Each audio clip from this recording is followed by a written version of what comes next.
नमस्कार दोस्तों, मैं जितेंद्र सोम। हम आज बात करेंगे। 2-3 दिन पहले एक खबर आई थी कि ईरान के सबसे बड़े शिया मजहब मौलाना अयातुल्ला खोमनेई नासिर खोमनेई ने फतवा जारी किया है डोनाल्ड ट्रंप और बेंजामिन नेतन्याहू के खिलाफ।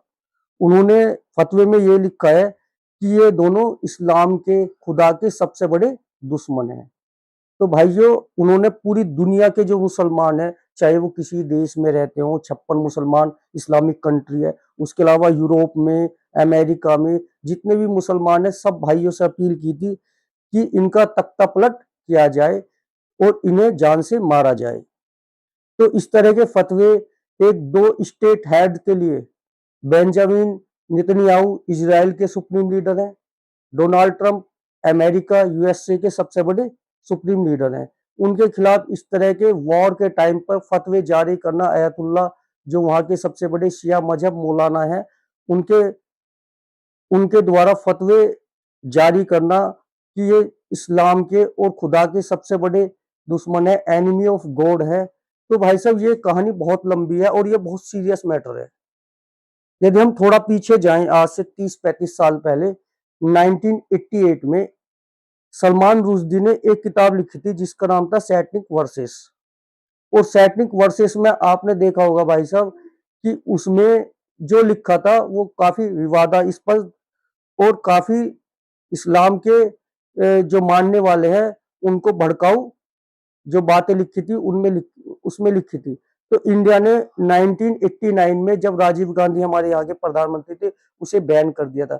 और दुनिया का पहला देश था इंडिया जिसने सैटनिक वर्सेस को बैन किया। यहाँ तक कि जो जो इस्लामिक कंट्री थी उन्होंने भी नहीं बैन किया। और आपको थोड़ा हिस्ट्री की पता हो तो सलमान रुश्दी का जन्म यूपी में, इंडिया में हुआ था 1947 में।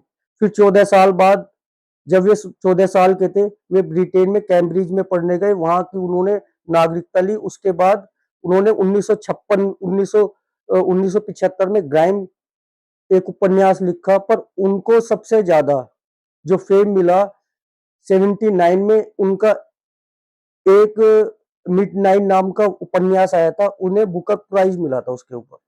तो उसके बाद 1988 में उन्होंने सैटनिक वर्सेस से, जो काफी विवादास्पद है इस्लाम वर्ल्ड में, एक उपन्यास लिखा था और ये बैन था।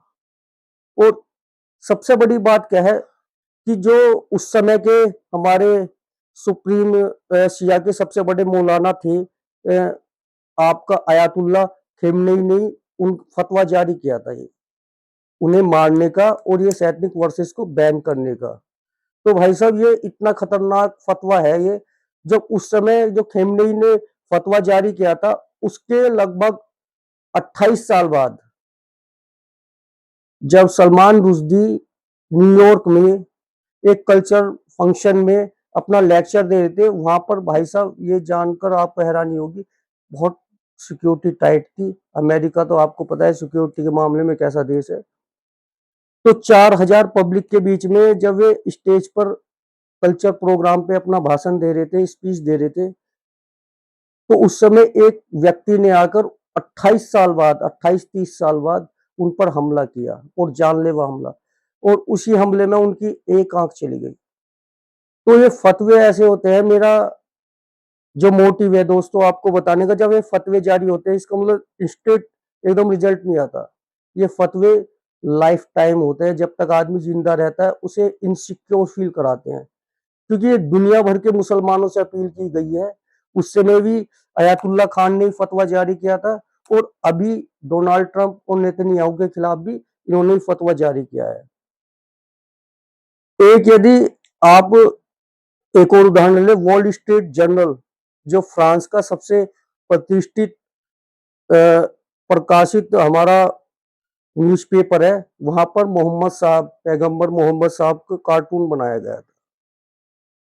और उस कार्टून के ऊपर ईरान ने ही फतवा जारी किया था। और उस फतवे की वजह से फ्रांस में इस्लामिक व्यक्ति रहे थे, इस्लाम को मानने वाले थे, उन्होंने ही हमला किया था। उसमें कम से कम उस ऑफिस में 6 आदमी, वहां के स्टाफ में 6 आदमियों का कत्ल किया गया था, वहाँ उस ऑफिस को जला दिया गया था। तो उस समय के जो तत्कालिक राष्ट्रपति मैनुअल मैक्रोन ने उन्होंने काफ़ी उसके ऊपर रिएक्शन भी करा और काफ़ी कानूनी कार्रवाई भी की। तो भाई साहब ये फ़तवे इतने खतरनाक होते हैं, दुनिया में आप कहीं भी सुरक्षित नहीं हो। तो इस तरह के फ़तवे डोनाल्ड ट्रंप और नेतन्याहू के खिलाफ, क्योंकि ऐसा है इनका ये नहीं है कि कल आज फ़तवा जारी किया कल एक्शन। ये फ़तवे जब तक आप ज़िंदा रहोगे, जब तक आपके ऊपर रहेंगे।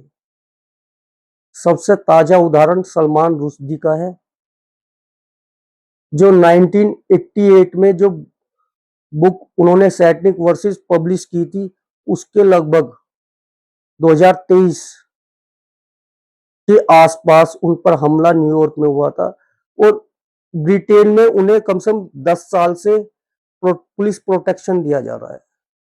ब्रिटेन में हमला नहीं हुआ था, ये हुआ था न्यूयॉर्क में, और न्यूयॉर्क तो सबसे सुरक्षित जगह है अमेरिका की, इकोनॉमिक कैपिटल है अमेरिका की। तो वहां पर हमला होना बहुत गंभीरता थी। और आप देख लो स्ट्रीट वॉल जर्नल जो है प्रकाशित, वहां भी हमला, तो जो जिसके खिलाफ ईरान ने फतवे जारी किए हैं तो अपने अंजाम तक पहुंचे हैं।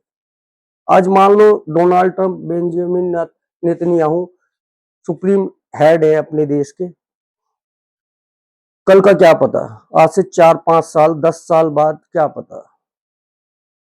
समझ रहे हो मेरी बात को भाइयों?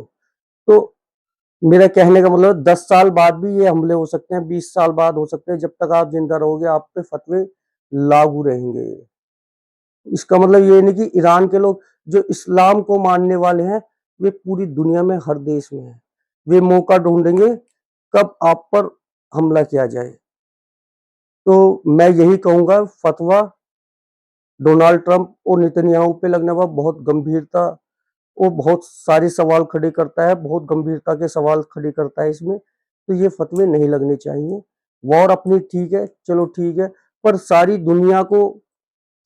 दुनिया के मुसलमानों को ये कहना कि ये एनिमी ऑफ गॉड है, खुदा के दुश्मन है, और हमें इनके खिलाफ फतवे जारी करते हैं, इनका तख्ता पलट किया जाए, इन्हें मार दिया जाए, ये कहीं की भी इंसानियत नहीं है। सब अपने देश के फायदा सोचते हैं और देश के बारे में सोचते हैं, इससे ज्यादा कुछ नहीं होता। कोई किसी की पर्सनल दुश्मनी नहीं है। पर जिस तरह के ये फतवे जारी हो रहे हैं, आप यकीन मानो भाई साहब, जब उस समय फतवा जारी हुआ था ये सलमान रुश्दी के खिलाफ, $6 मिलियन का था उस समय, $6 मिलियन, जो आज की तारीख में यदि इंडियन करेंसी में देखा जाए कम से कम 51 या 52 करोड़ रुपया बैठता है। तो मैं तो यही कहना चाहूंगा कि इस तरह के फतवे नहीं जारी होने चाहिए। तो ये जिसके खिलाफ फतवे जारी हुए हैं, जिसने भी सैटनिक वर्सेस के खिलाफ कुछ बोला है या उसके समर्थन में बोला है, कहीं ना कहीं उन्हें परिणाम भुगते हैं। कि 91 में, एक मैं उदाहरण देता हूँ, 91 में ट्रांसलेटर थे, जापानीज ट्रांसलेटर, उन्होंने जापानीज भाषा में इसे कन्वर्ट किया था। तो कुछ दिन बाद उनकी लाश उनके घर पर मिली थी। दूसरा इटालियन जो ट्रांसलेटर थे सैटनिक वर्सेस को इंग्लिश, ये इंग्लिश में लिखी गई थी, इसे इटालियन भाषा में कहते हैं, वे घायल मिले थे कुछ दिन बाद। तो भी इसमें कुछ बोला या उसके खिलाफ कुछ करा तो उन्हें उनका परिणाम मिला है। तो इस तरह की खबर जो है ये गलत है, और इस तरह का फतवे जारी करना ईरान ये गलत तरीका है। धन्यवाद भाइयों।